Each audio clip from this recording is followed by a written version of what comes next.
This off-grid homestead is powered by the most awesome micro hydro system.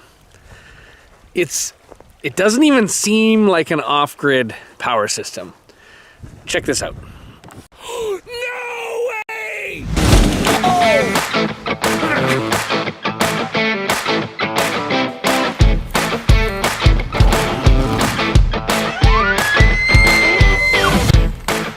That was awesome.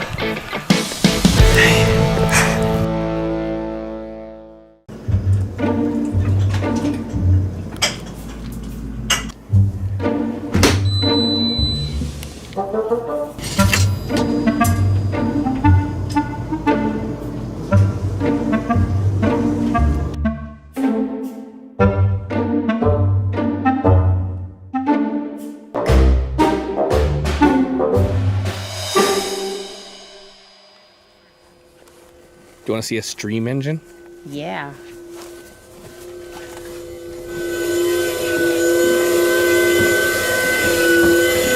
There it is. That is the heart of it.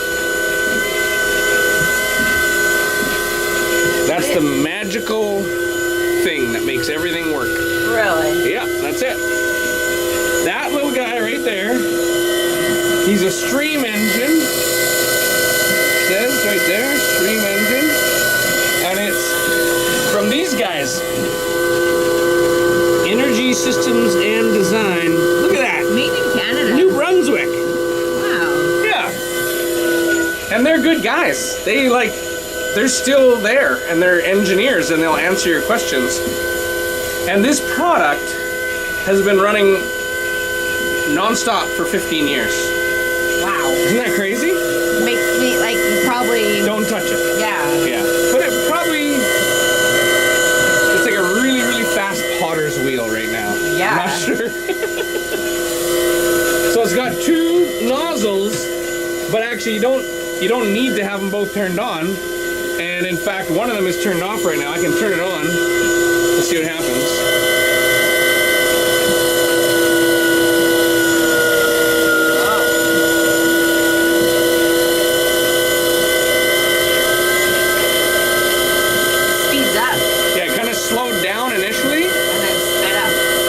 And it's kind of weird because when you open the nozzle, you reduce the pressure. So you get more flow, but you reduce the pressure. So it's not a perfect,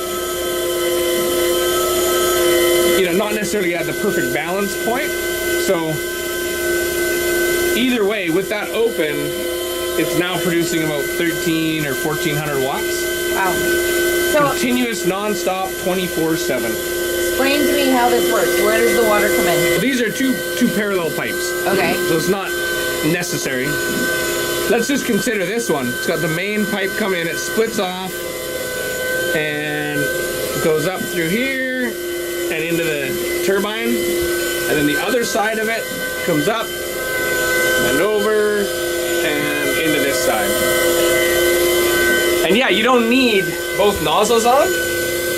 And like if you don't need the power, you can shut it off. So I'm gonna shut this one off.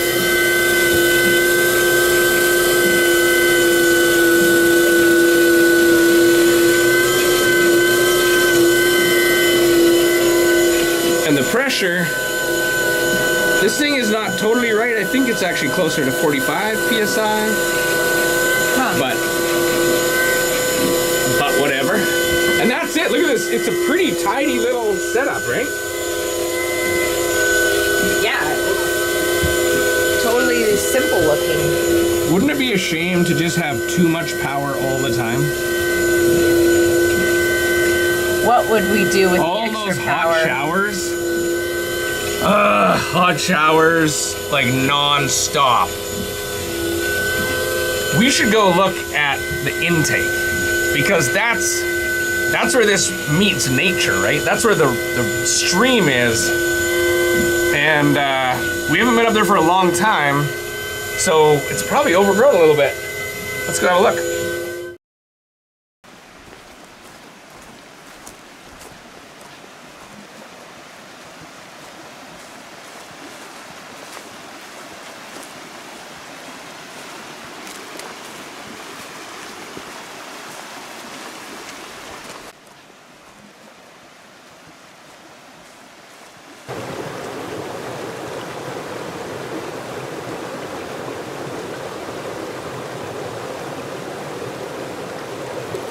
Here it is, we're at the intake.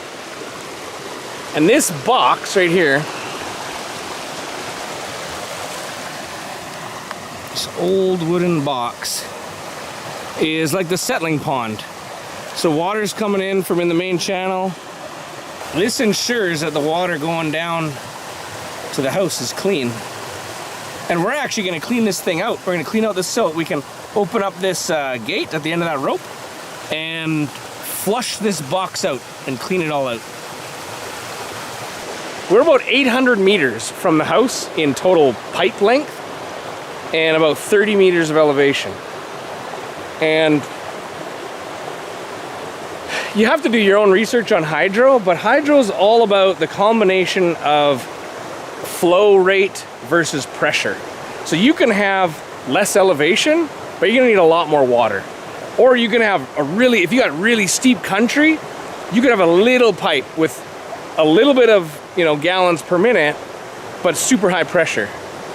This one, it's kind of in the middle actually. We are going to open the gate and flush it out.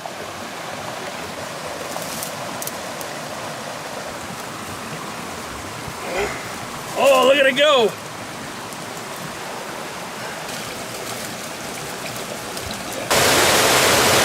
Now we've blocked the intake, and now it's actually draining and flushing it all out. And by blocked, I mean like blocked.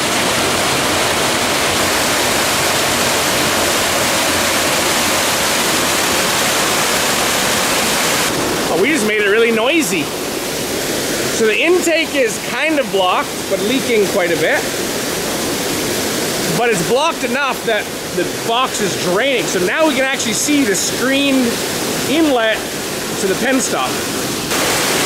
So right there, in behind that screen, is the pipe going down to the house.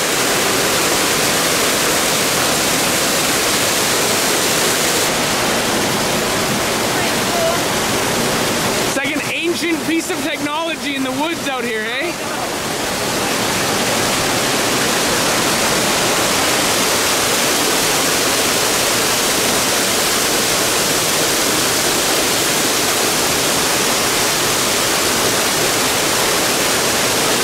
In hydro generation, they call it the trash rack. The big screen, and it collects all the debris that might want to go through.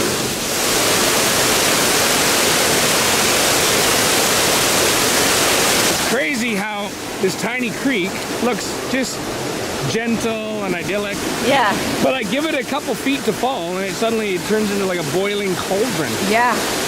I can't believe that. Yeah, it's amazing, right? Yeah.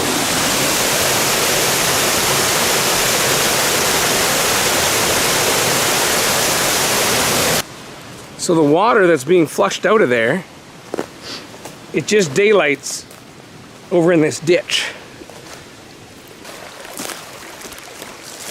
So look at that, there's nothing up there. But the drain pipe comes out of the ground there, and then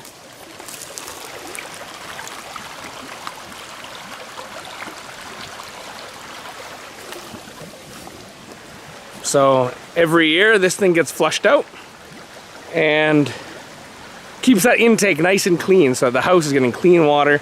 Because besides running their turbine, they also have gravity pressurized water in their house. And of course they want nice clean water. Okay, and now we're letting this thing fill back up a bit. I wonder how many bodies are at the bottom. What? Doesn't it seem like the place where you'd find a body, or like down there. or at least like a sneaker with a foot in it or something? Oh. Okay, it's filled back up, all silt free, and we're gonna flop the flushing gate back. Then we'll probably go eat toast or just leave some lights on in the house for no good reason, or maybe have another hot shower. Not sure yet, maybe all three. This is an amazing setup. This is not your typical off-grid solar where you kind of scrimp and save. And, you know, for us, when it's sunny, we get to use the toaster. And in the summer, we have excess power, and in the winter, we don't. This system it's so different. This system has constant power almost all year round. Only sometimes in really cold weather when the creek is freezing is the reduced power. But otherwise, it's full steam all the time. And instead of figuring out, you know, what loads you can use, what you have to figure out with this system is how do you get rid of the excess power. So this guy, called a solar controller, but how he's actually being used is to maintain the voltage below a certain level. So right now it's at 52.5-ish volts. And this thing will maintain that voltage by turning on the electrical heating element in this hot water tank. So if the voltage goes any higher, this guy turns on the hot water tank. And so the hot water tank, by consuming electrical power, maintains the voltage when it's generating too much, but also provides hot water for the whole house. You have hot water, like for free, kind of like as a bonus. But if you're still not using enough, then the hot water tank can get too hot. So it needs a little protection device, and that's what this little tiny guy does. So he's checking the temperature in there, 43.8 degrees right now, Celsius. And if it gets too hot, he'll open up this valve here and literally dump hot water outside. I know, it's terrible. But that's a safety thing. You don't want your hot water tank to blow up. Pretty cool stuff. If you've got the right terrain, if you've got running water, if you've got a hillside with an elevation, it can be amazing. Amazing. You can have too much power. But you can tell, right? There's a fair bit of infrastructure. Like, compare it to solar, unskilled, you can still install a solar system in, you know, a few days or a week or two, and with some help. It's not too hard. And it doesn't require hundreds of meters of underground trenching and all sorts of waterworks, and then an intake infrastructure and a turbine. So it's a lot more capital. It's a lot more effort up front. So it's, you know, it can be good, it can be bad. It's definitely amazing.